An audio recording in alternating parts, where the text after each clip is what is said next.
So I just went through quitting caffeine again. Quitting caffeine is not something you do only once in life, or not in my case. Uh, I prefer ideally to consume zero caffeine, and at the moment I'm consuming zero caffeine. But there are many, bumps in the road in life that can force you to get back on the drug, even when you regard it as a drug, even when you regard yourself as someone who would ideally like to be consuming absolutely zero caffeine. I don't think I've told this story before. It's possible I did. When I was living in Taiwan, and I'd just broken up with my wife, and I'd just been separated from my daughter, I was keeping very, very close eye on my own moods from day to day. It may sound like a funny thing to say, but when you're going through a kind of extremely traumatic experience, you would be advised to keep an eye on yourself and know, okay, all right, this sounds stupid. You have to keep a very close watch on how you are feeling and even what you're thinking about. Going through the very real trauma of being separated from my daughter. And that separation, it's partly intellectual, it's partly emotional, it's partly instinctual. Like, when you're separated from your daughter after spending 24 hours a day, 7 days a week with her for the first year of her life, and you wake up in the middle of the night, and it's not fear, it's not dread, it's pure instinct of wanting to go and take care of your daughter. You have these very, very ancient, entirely evolutionary instincts that rouse you out of bed, that kick you around when you're going through that. Basically a process of withdrawal. So I was keeping a really close eye on myself. And I remember, already then I was already anti-caffeine. But I was vegan, and there was almost nothing I could buy at the local convenience stores. On the one hand, because I was vegan. On the other hand, I can't drink the kind of soft drink which is like 90% sugar. And in Taiwan, obviously there's stuff like Coke and Pepsi, etc. But they also have their own varieties of juices that are really, really high in sugar. Juice drinks, whatever you want to say. I couldn't drink any of that stuff. So I started buying their bottled tea that has no sugar added to it. And I started buying it very specifically because I would leave my house. Almost all my life there in Taiwan at that time was inside my house, the house that I had rented to raise my daughter in. But as you may know, I had this breakup with my wife. So I would buy this bottled tea and walk up the nearest mountain.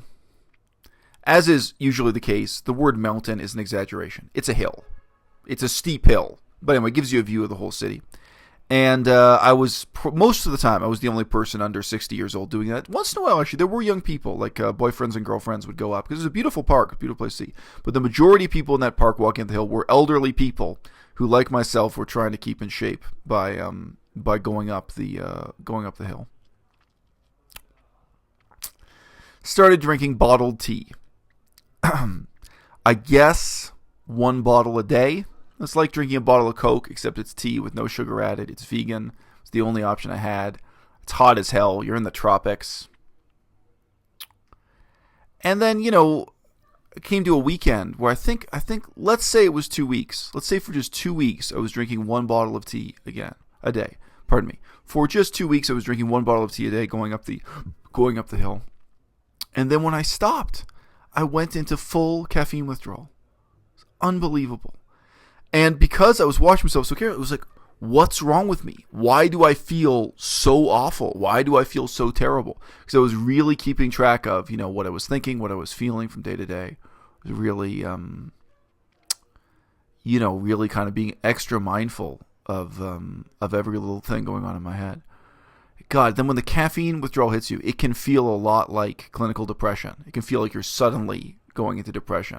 You just have these horrible side effects. And you realize, caffeine, it's something that's going on in the background of so many of our lives. It's something that we're ignoring so much of the time. But you can really easily develop caffeine dependency, even just short term, in 2 weeks like that. Unbelievable. And anyway, it clicked. I realized, oh my God, it's not that I'm depressed. It's not that I'm suddenly more upset about being separated from my daughter. It's just the impact of the caffeine withdrawal. Anyway, I started quitting caffeine this time. So here in Kunming, I started using caffeine because of construction noise outside my window. And you guys may have noticed that or may have been hearing that all this time.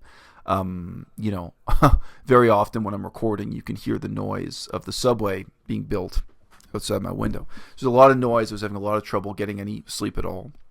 There were other things interrupting my sleep, so I started using caffeine for that reason. Again, when your attitude is you want to minimize caffeine, my point was not that I was gleefully drinking tons of caffeine every day, but I was using caffeine as a drug, and as a drug I'd prefer not to be using. So anyway, last Monday, 1 week ago now, I decided, okay, that's enough, and the construction out the window seems to have gotten a bit better. I thought, okay, now's the time. In terms of a whole bunch of other things going, okay, I'm gonna eliminate caffeine again. Then Donald Trump got elected. Honestly, on the day Donald Trump got elected, I decided to hit the caffeine. The day it happened, because remember, I'm in a different time zone. So for me, it was my lunch break when I found out Donald Trump had won. And I was just shocked. I've already made videos talking about that, but wow. And it's not even that I particularly think Donald Trump is going to be a much worse president than Hillary Clinton. I was just shocked. And that day I decided, okay, I probably had the equivalent of 3 cups of coffee. One was just a large cup of coffee, like a Starbucks-sized coffee. So I had 2 cups, but I would count it as 3 cups of coffee. And I went to the gym and, tried to feel better. And I streamed with you guys a lot, too. It did. It made me feel better. Coming on you now and talking to people the day of the election, the day in my time zone. I think for most of you guys it was the next morning. It did help. It did make me feel better. So anyway, this weekend just passed, Saturday and Sunday, I was again kicking caffeine. And just the disruptions to your sleep cycle. Ugh, it's awful. But, would my life be better if I had not played with caffeine at all while I was here in Kunming? You got to make those hard decisions. I hate it. Caffeine is a drug. I didn't want to compromise with it. I didn't want to let it back into my life. But you're in a situation where you're paying thousands of dollars for an education, in this case, an education in the Chinese language. And you got to decide, if I feel like, I'm not getting the value out of this education because I can't get enough sleep at night, because I'm falling asleep in the middle of the day, which was happening all the time before I got on the caffeine. I would be in class, and then we'd have a break during class, and I'd come to my room and pass out. So whatever, 3 o'clock in the afternoon, 11 o'clock in the morning. I was passing out at all hours of the day. And, just a couple times the teacher came and knocked on my door and said, hey, what happened to you? Oh, you collapsed. You fell asleep. So if you're fighting against fragmentary sleep that way, and this is your one opportunity to learn Chinese as a language, you've paid the money, you made the commitment. That temptation to get on the caffeine, becomes irresistible. And I remember talking to one vegan online, and he said simply his reason for using caffeine was when he woke up in the morning, he didn't want to be grouchy with his kids because his kids would wake up and be full of energy, so he'd get on the caffeine. Anyway, this video is recorded while I am once again going through caffeine withdrawal, or going through the adjustment after quitting caffeine. And I can say I hope it's the last time I quit caffeine, but it doesn't really count for much. I think the reality is, again, if I find myself living in circumstances where I can't sleep, or where I need to unnaturally force my sleep cycle to come into sync, which definitely I can imagine with jet lag. Jet lag can be pretty rough. I would use caffeine again, for sure. But I would also look for my first opportunity to quit using caffeine again.